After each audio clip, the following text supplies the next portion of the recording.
এই ধরনের ডক্টর, এই ধরনের কর্মচারীদের জন্য, এই ধরনের বড় বড় কর্মকর্তাদের জন্য আমাদের একটা কাজও সঠিকভাবে হয়নি। যখন আমাদের টিম এখানে আসে তখন দেখে যে এখানে কোনো শৃঙ্খলার পরিবেশ নেই। কে যে কাকে মারছে, কে যে কোন পক্ষ, নোবডি নোস। দেশের অত্যাধুনিক যন্ত্রপাতি সমৃদ্ধ ও একমাত্র সরকারি চক্ষু হাসপাতাল জাতীয় চক্ষু বিজ্ঞান ইনস্টিটিউট ও হাসপাতাল। 13 দিন ধরে বন্ধ হাসপাতালটির চিকিৎসা সেবা কার্যক্রম। সেখানে অবস্থান করছে শুধু জুলাই আন্দোলনের কিছু আহত। তাদের নিয়মিত খাবার সরবরাহ করছে অন্তর্বর্তী সরকার। এতে 600 কোটি টাকার এই হাসপাতালটি এখন কার্যত আবাসিক হোটেল হিসেবে ব্যবহৃত হচ্ছে।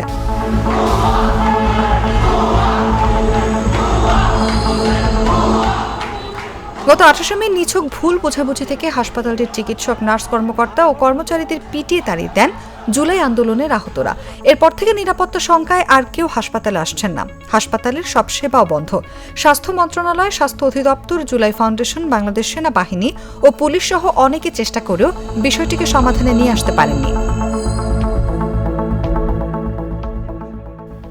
এর মধ্যে গত কয়েকদিন স্বাস্থ্য উপদেষ্টা, সহকারী উপদেষ্টা সহ নানা পক্ষের তৎপরতায় দফায় দফায় বৈঠক হয়, তদন্ত কমিটি কাজ করে।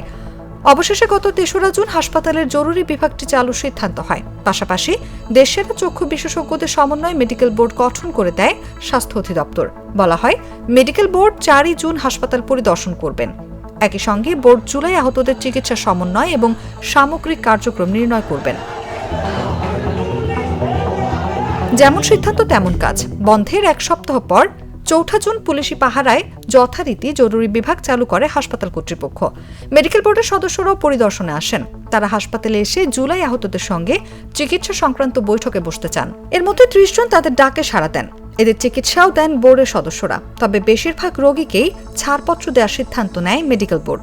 মেডিকেল বোর্ডের সদস্যরা চলে যাওয়ার পর জরুরি বিভাগের সামনে আবাসিক চিকিৎসকের রুম থেকে হৈ হুল্লো শোনা যায়। এগিয়ে গিয়ে দেখা যায় জুলাই আহতরা চিকিৎসকদের সঙ্গে বাগবিতণ্ডায় লিপ্ত। এর মধ্যে নিরাপত্তাজনিত কারণে আবাসিক চিকিৎসক সহ উপস্থিত কয়েকজন চিকিৎসক হাসপাতাল ত্যাগ করেন। ভারপ্রাপ্ত পরিচালককে তাদের দাবির প্রতি সম্মতি দিয়েই পুলিশ প্রটোকলে বের হতে চায়। জুলাই আহতরা সাফ জানিয়ে দেন, নানা কারণে আমাদের ঢাকায় আসতে হয়। ঢাকায় এসে থাকবো কোথায়? এজন্য আমাদের পক্ষে হাসপাতাল ছাড়া সম্ভব নয়। এ সময় জুলাই আহতরা তাদের রিলিজের যাবতীয় কাগজ ছিঁড়ে ফেলেন। এ নিয়ে হাসপাতালটির একাধিক চিকিৎসক জাগো নিউজকে জানিয়েছেন, সরকারের 600 কোটি টাকার সরঞ্জাম সমৃদ্ধ অত্যাধুনিক এই হাসপাতালটি এতদিন বন্ধ। প্রতিদিন 5000 মানুষ সেবা বঞ্চিত হচ্ছে। এ নিয়ে তাদের কোনো মাথা ব্যথা নেই। তাদের কথা হলো, আমরা ঢাকায় এসে কোথায় থাকবো? তাদের থাকার জায়গা সরকার ভিন্ন কোথাও দিতে পারে, কিন্তু হাসপাতাল তো আবাসিক হোটেল বা লিল্লা বোর্ডিং হতে পারে না। এখানে জরুরি প্রয়োজনে রোগী ভর্তি রেখে চিকিৎসা দেওয়া হয়। চিকিৎসকদের ভাষ্য, জুলাই আহতদের কেউ কেউ এতদিন বলেছে আমাদের চিকিৎসা ভালো নয়। সরকার এখন বাংলাদেশ মেডিকেল বিশ্ববিদ্যালয়ের চক্ষু বিভাগের চেয়ারম্যান, ঢাকা মেডিকেল কলেজের চক্ষু বিভাগের প্রধান, সম্মিলিত সামরিক হাসপাতালের চক্ষু বিভাগের প্রধান এবং ইস্পাহানী ইসলামিয়া চক্ষু ইনস্টিটিউট ও হাসপাতাল এবং ঢাকার বিভাগীয় প্রধানের সমন্বয়ে মেডিকেল বোর্ড গঠন করে দিল। দেশের এই চিকিৎসকরা তাদের চিকিৎসার বিষয়ে মতামত দিল, কিন্তু তারা এটাও মানে না।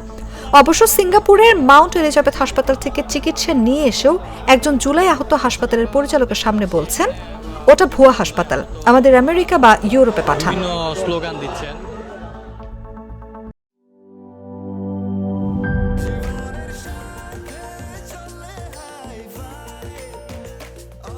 স্বাস্থ্যকর অল টাইম, সব সময় অল টাইম হেলদি লাইফ।